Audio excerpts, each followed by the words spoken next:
setting goals was what was the driving force for me to become a saver. When I was, I think 16, 17, I had to work towards getting a car because my parents were not going to buy me a car.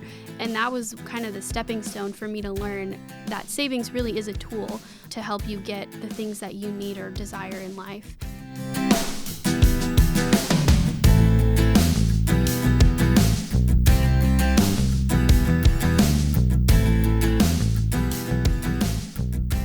Welcome to this episode of Getting Money Right with your hosts David Thompson and Leo Sabo. And in this episode, we're actually going to do something a little bit different. We're going to interview some folks who have been getting money right. And so we're going to be interviewing folks from time to time on the show. And in this episode, we've got an incredible newlywed couple here to discuss their journey in combining their finances and some of the benefits and challenges in doing so. So Leo, would you like to introduce us to this couple?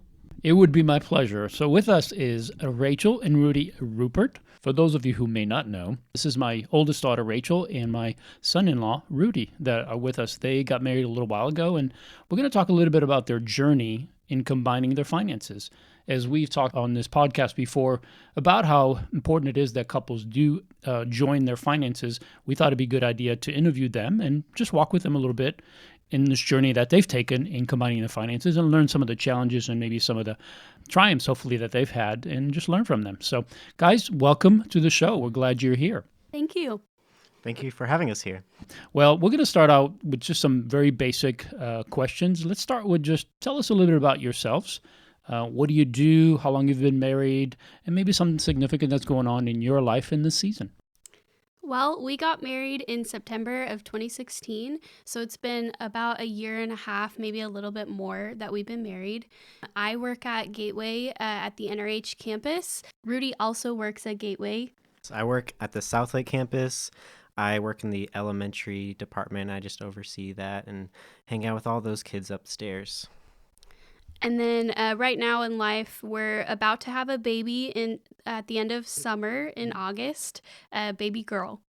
Awesome. That is absolutely incredible. So you guys have been married for a year and a half. I love that right now you're both fully employed. And so you guys have a great income coming in. Tell us about some of the biggest adjustments that you've had to face getting married, combining those finances, and a year and a half in and a child on the way. Any adjustments in blending those finances? For me, growing up, I never had a budget or never looked at a budget before. I never even really looked at what I was spending online. It was just I looked at the big number in my checking account, and if that big number was good, then I thought I was doing good. And so when I met Rachel and heard about what she was doing in her budget and what kind of her life story was with that really was a big reality check for me and how I was handling my finances. So when we came together and we were dating and getting married and looking at that together, that was a huge adjustment for me, just even looking at what I was spending monthly. And that first reality check of how much I spent on food for a month was a huge adjustment for me and what I had to make. Yeah, I think for both of us, the transition that we had to make was learning that we were no longer doing finances just for ourselves, and our money wasn't just ours to spend however we wanted to. So that was kind of the biggest transition for us. Definitely the challenges was learning some of the things that we would have to pay for that we never had to pay for, as being independent, living with your parents. I was living with my parents until I got married. We didn't really have a good perspective of what it would be like to pay bills and to have to blend our personal expenses of who's going to go out to eat and how much are we going to spend for that. So learning the big picture of what the money would be, how much we were going to have to spend each month. That was one of the biggest challenges. And especially with Rudy's background of not having ever looked at a budget, it definitely took some time to come to the middle and meet each other halfway. That's good. So tell me about, if you remember back when you first started blending your finances together, what was the the one event that you felt like we're going to be able to do this? Like you did something, you had one moment or one conversation or something that said, all right, this is doable. It's going to be challenging, but it's doable. That gave you the hope to continue to communicate and continue to move forward. I think just sitting down and talking about what we were spending and looking at the picture of live updating of what our expenses were, that kind of gave us the momentum we needed because we had some live experience. And then seeing that, our budget wasn't it wasn't unrealistic for us to do what we're doing, to live on our own, to be married and to have our jobs, everything. We could do it. We just had to figure out how the numbers were going to fit. Yeah, for me, it was hard to see the bigger picture of what saving would look like in the long run because, yeah, it took me a long time to see that. And I think when we saw after about 2 or 3 months of what we put in place and what we put in our budget and how much we were saving, I was just astounded at how much we were actually able to save. I thought we wouldn't be able to save hardly anything because I thought you just needed a lot more money to actually save, but that was definitely wrong. Yeah, before we got married, Rudy kind of had this idea that you would have to have a big amount of money to save, and there was also this fear of if we don't have over this amount, then it's not safe. It's not our safe zone. And just getting to the point where we knew what our expenses were, we knew what we wanted to save, and being comfortable with knowing we're not going to have this big number in our checking account. We're going to move it over to our savings, and it's going to be okay. We know what we are going to spend our money on. It's not going to disappear from us. So kind of eliminating the fear, I think, helped us just get more balanced. Yeah, what I'm hearing is that just the tracking and writing it down and seeing those numbers combined for the first time started to create a lot more comfort and security in the communication process of tracking. And okay, you're writing down these expenses, I'm writing down these expenses, and together we can see we're going to make it. So I remember when I first got married and I had just a ton of fear around the idea of, am I mature enough? Am I adult enough? Am I ready to be potentially a provider in the family? And I had this idea in my mind that I was the provider and that, it's all on me. So Rudy, this is kind of directed a little bit at you.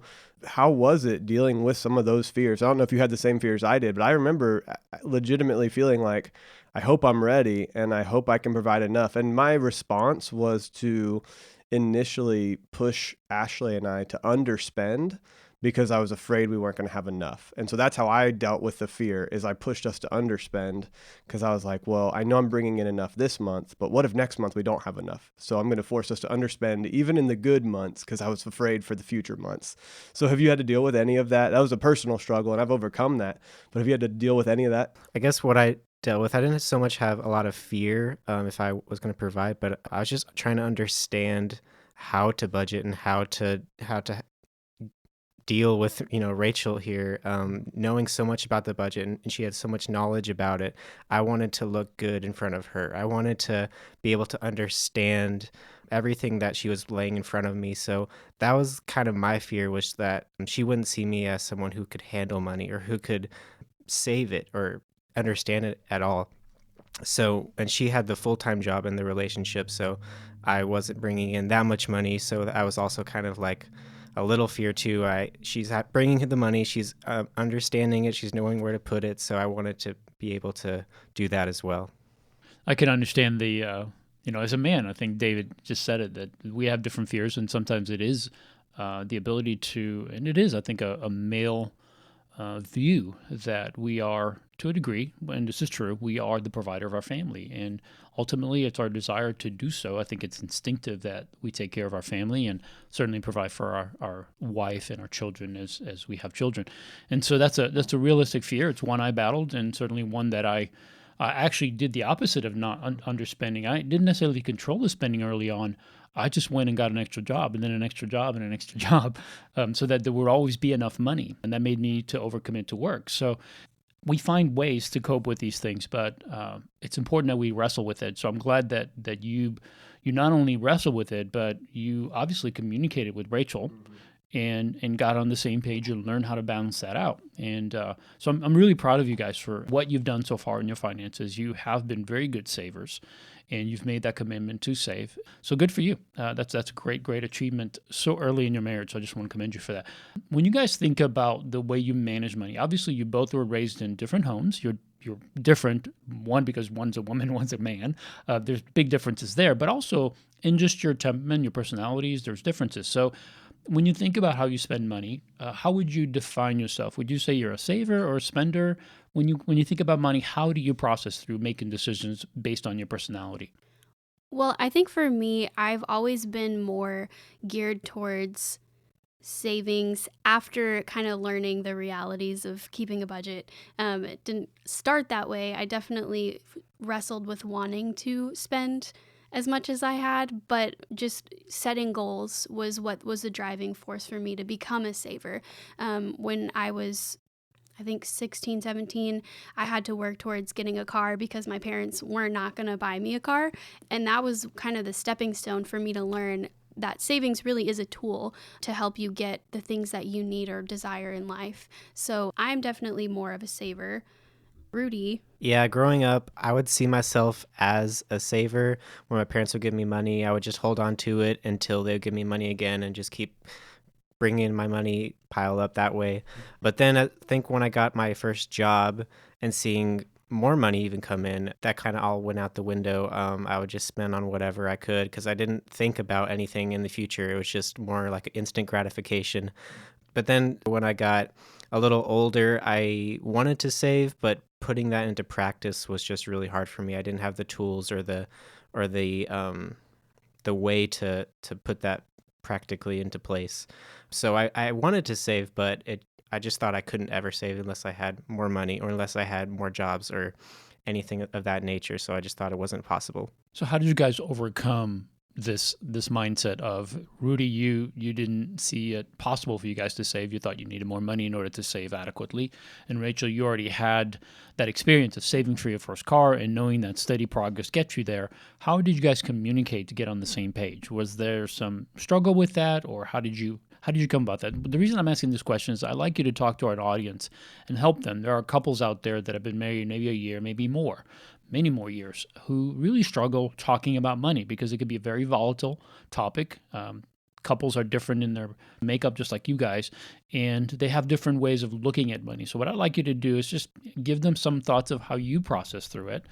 Maybe it'll help them to also sit down and have that conversation and help them come together in this issue.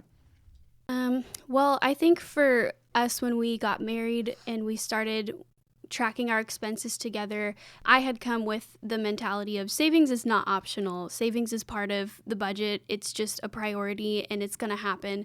And so adding that to Rudy's mentality of it'll be there at the end of the month, or if we have money, we will save, hit or miss if there's enough wiggle room in there. We just kind of We definitely wrestled with it. I don't think that right away it was an immediate priority. I think I had to kind of continue saying, we need to keep saving money. We need to make that a priority. We can't save it until the end because other expenses are always going to come up. You'll always find a way to spend the money if it's in your checking account. And really the best way is to eliminate that temptation by moving that money over as soon as you can. And so when we started doing that, Rudy was, I think, and you can speak into this if you have any thoughts, but I think Rudy was initially shocked at how much I wanted to save because he had saved just on such small scales when, as he was independent on his own before we got married. And so just seeing what it looks like to put that money away and to still survive and to still have our budget in order, I think that was a big peace of mind for him. And he started to see our savings account go up and up and up. And I think it kind of switched his perspective around that this isn't a bad thing and the money's there. It's just there in a different way. And also there's interest being added to the money that you put into your savings account. So I love that, just that learning and bonding experience of, okay, I'm coming in with a little bit of a saver mentality, and I'm coming in with a little bit more of a let's live on what we make, and I'll save a little bit, but stretching that savings goal kind of to an order of magnitude that's that's new to say. I've never thought about, maybe I've thought about saving $50, but I've never thought about saving $500. Just there's this, it's a big difference. And so what are some of the practical things? One of the things that you mentioned, Rachel, was that when the money's in the checking account, you at a certain time of the month just move it over into savings, and you purposely get it out of checking, because then it becomes no longer spendable money. You take more ownership of it, and it's actually a kind of a psychological thing in our minds that once you take ownership of something, it's harder for you to spend it. Once in the checking account, it was more fluid. So Rudy, what are some of the practical things that you guys did hands-on that began to create the conversations and make you feel more comfortable and make the whole blending of finances more fun? I think what we initially did when we merged our accounts together, we started talking more about money, was set goals in our minds. We would set what we actually wanted to do with our money, what we wanted to do with the savings that we had. We weren't just putting in there just to see a nice number. We wanted it for a reason. We wanted to travel. We wanted to have a house. We wanted to do those kinds of things. So once we sat down and looked at what we actually wanted to do and what I wanted to do as well, I wanted to travel. I wanted a house. So those things for me were a big, like, something that pushed me to save. And I love seeing that number, because I love seeing numbers increase in my bank account. I think everyone does. So seeing that increase in my savings account was just as good as seeing it in my checking account. I just liked seeing that grow. Yeah, I think he hit a key point there with setting goals. One thing that we really try to do is continue to sit down with each other and just realign towards what those goals are. But, we were talking, and one of the things that we do is the financial goals that we have, it's not one person over the other or what one person thinks is best because it makes the most financial sense. We really have strived to make our finances something enjoyable for both of us. So for me, that's more, I want to save so that we can buy a home that we love. And for Rudy, he really wants to travel. So that's one of our top priorities too, is that we have a vacation fund that we're constantly putting money into so that he can live out his dreams through our finances. And because of that, it makes him a lot more willing and excited about sticking to our budget. That's wonderful. I love the fact that you guys talked about it, and because you have different priorities as goals. Like Rudy, you said that you love to travel, and so if you're going to save, it's got to turn into a vacation at some point, rather than just this number growing. And that's a very, very important thing, folks, that I want you to take away from this brief conversation here, is that when savings is very specific, when you're putting an actual item in front of you, or a vacation or a home down payment or anything, savings for the sake of savings will not be effective. You have to have very specific target that you're focusing on, whether it's saving for a down payment on a home or your next car, whatever it is. Don't just call it savings. We've talked about this before, David, that it needs to be called a future house fund or a vacation fund or the next car fund, whatever it is. It's important that you name it specifically, because that's going to give you that visual of knowing that you're going toward a focus and toward a purpose. And I love the fact that you guys continue to talk about your goals. That is such an important thing. Setting a goal is not just having one conversation and saying, well, we should say for this reason. It's continuing to talk about it. It's dreaming about the day when this thing is going to happen. The other day, I was looking at our vacation that's planned in a couple of months, and I was looking at the destination we're going to. My wife and I are going to a very nice vacation, and I was looking at that, and I just got so excited. Yeah. Because I thought, man, in 2 months, I'm going to be on the beach, and it's going to be awesome. So I sent my wife a quick text. I took a picture of the beach that we're going to be on, and I said, 1 month away. And she reminded me it's actually 2 months away. I was like, oh, bummer. But it's still coming. So it's exciting because we've been saving for this, and we're going to do it. And it's something that I think it's important. It's important for both of us, and we made it a priority, and it's going to happen because we made it a priority. So good for you guys for doing that, for sticking to your goals, but also communicating those goals and making them very specific. So tell me a little bit about how often you guys talk about your finances, your budget. Is that a weekly thing? Is it more sporadic? Kind of how do you go about it? Well, I'll say that the goal would be to talk about it pretty consistently. Weekly would be best. And that's kind of when we're doing our best. It's an ongoing conversation. We've had are times where maybe one month I'm more disengaged and he's kind of running it on his own, and then it gets really frustrating and we're not in sync and things are not working the way they should be. So the best thing that we've found is just continuing to kind of touch base weekly, make sure the budget's updated weekly, but then at the end of the month, we'll get more into the where are we in terms of our goals, how are we doing, and just looking at the more big picture stuff. Yeah, and what talking about the budget is really important, doing it together when you're actually sitting down in front of the computer and doing the budget together. It just forces us to talk about what we're doing, what our goals are, reminding each other how close we are to what we want, and just doing that on a consistent basis, because then it just brings it to the forefront of your mind so that what you are saving is going towards something and it's not just going to disappear somewhere. But yeah. Are you guys operating off of a software, or what kind of budget are you using? We're using the YNAB software, but one thing that we really love that we've been incorporating lately, because we were just having issues with the app on the phone for a while, but we finally figured it out, and it's been great to be able to use it not just on the computer, but on our phone, because we've been really keeping each other accountable by looking at our budget almost every day, I would say. And we both have our own categories for spending, for free spending, his and her categories. And so we can kind of look at each other and where we're at and make sure that, you have that money and it's free for you, but once it's gone, it's gone. Mm-hmm. And so the software has been great because I've been like uploading my receipts, the transactions from my receipts on the spot right after I've spent the money, so that we can keep our budget super updated. So that's one thing that I've really loved about our budget software lately. Yeah, at first the software was very confusing for me because budget in general was confusing, but then this software needed some practice, but Rachel eventually showed me how to work it, and it's become so easy to do. And especially with the app, I just love looking at it real quick, because now that we have our own categories for things, I can just look at it real quick. If I have money, if I don't, then it's just really easy to look at on the go.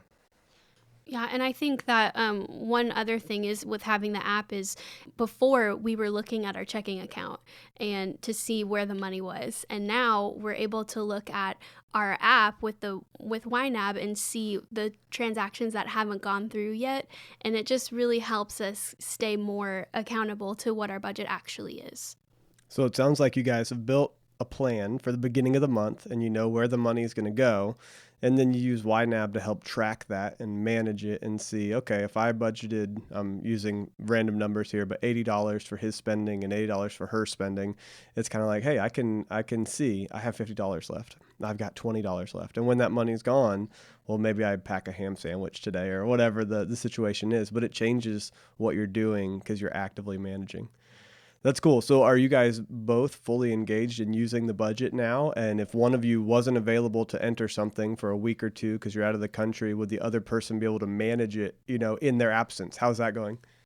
Yeah, we definitely kind of partner off. We switch off on who's really updating the budget, but both of us take an active part in that.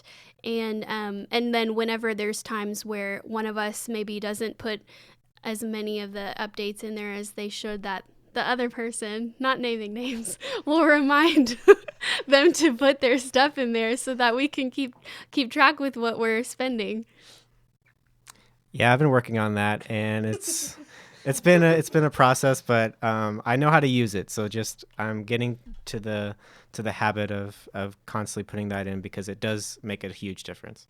And he is doing a great job. I think with anything with budgeting, you have to kind of roll with the punches, and that is part of budgeting, is that everything doesn't go according to plan, and sometimes you have to kind of reassess where you're at, but just patience is key. I think just having the app available and just sticking to it has really helped us stay way more focused than we have been. I love the fact that you guys said that you no longer look at the bank account balance to give you that permission to know whether you can or should spend. That the app actually gives you that detail that you need to know exactly how much you have in those particular categories that you're spending in. So if, for instance, Rudy, you're out there spending your free money and you want to go to a movie, you want to get popcorn, whatever, you know exactly what you have. And then it gives you that freedom to be able to say, hey, I can do this, I can enjoy it, and I'm not going out of budget. In fact, I'm still going to save the $500-$600 I'm saving every month, and this expense is not going to diminish that at all. So I love that. So who is the primary budget person? Like who is really the person that's kind of in charge of it? Have you guys decided that, or you just kind of trade off from time to time? At first, it was really Rachel. She knew how to do it, and I knew that. So I kind of let her be in charge, and then I would be along with her whenever she did it, just to try to understand how things went and how she did what she knew how to do so well. But now it's really just become a joint process. Me and her have done it together. Once a month, we sit down and we just go through every single expense or every single thing that we did that month and just really assess what's going on, if it was a good month or if it was a hey, we need to do better kind of month. But we really just do it together. Sure, some of us may input more things on a weekly basis, or we might trade off in that way, but budget wise, we're in this together, and we want to make sure that we do this together, because that's where really the joy comes out of budgeting, is doing it together. Because if you have one person overpowering the other person with budget concerns or money tightness, then it really just becomes frustrating for both parties. I do know that with some couples, one person may be more inclined to, they may like the budget better than another. So I'm really excited to hear that both of you have owned this thing together, because that's such a benefit. Most of the time, that's not the case.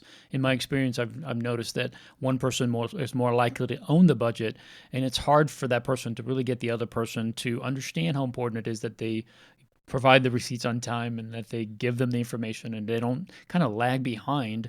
So I'm glad that you guys have found that balance. That's really a huge benefit. So proud of you for that. That's great. We're almost out of time, but I do want to ask one other question of you guys, and maybe you can just use this as a way of maybe imparting some wisdom to our new couples that are out there, or couples that are just starting budgeting together.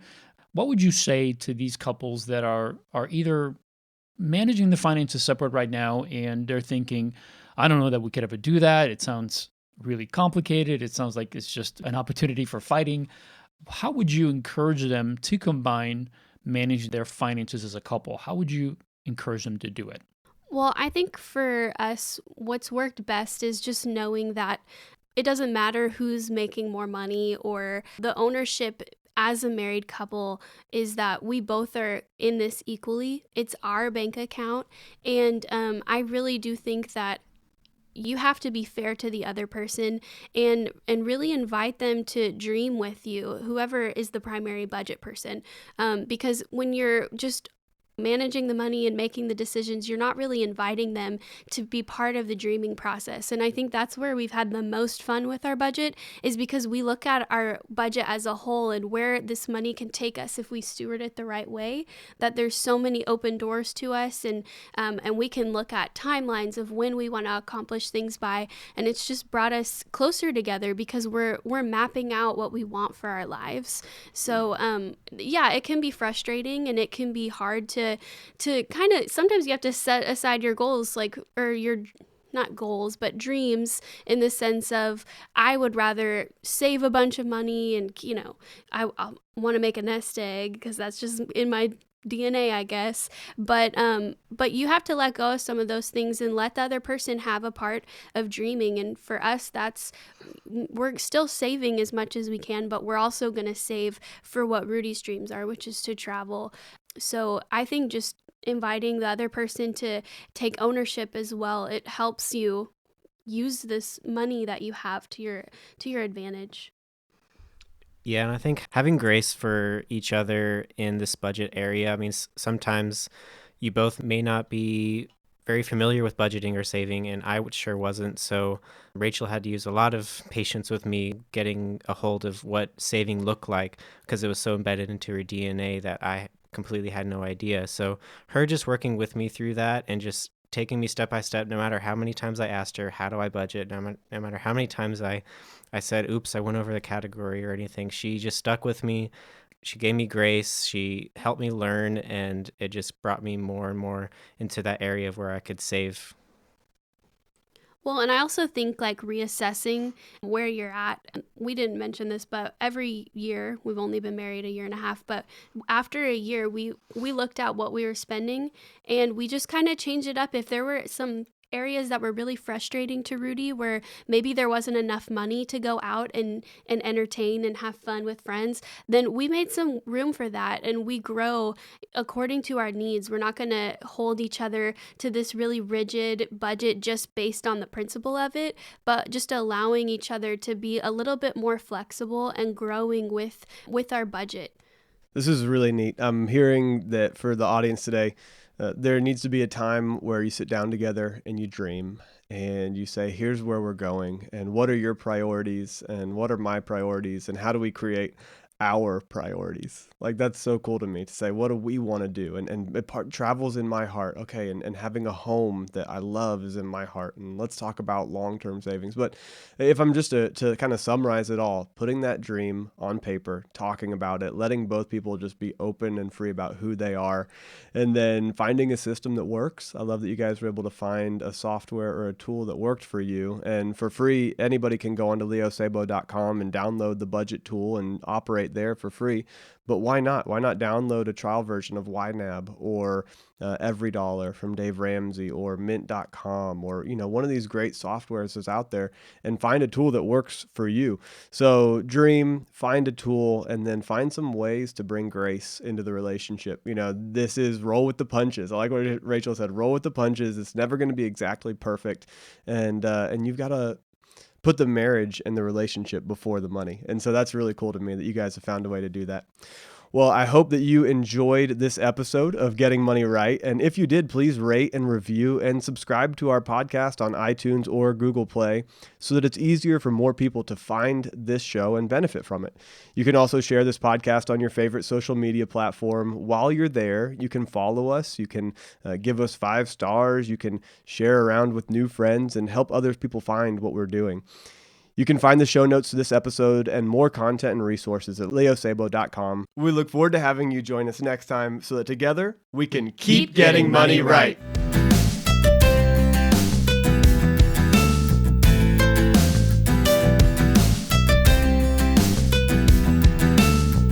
Budget-wise, we're in this together and we want to make sure that we do this together because that's where really the joy comes out of budgeting, is doing it together. Because if you have one person overpowering the other person with budget concerns or money tightness, then it really just becomes frustrating for both parties.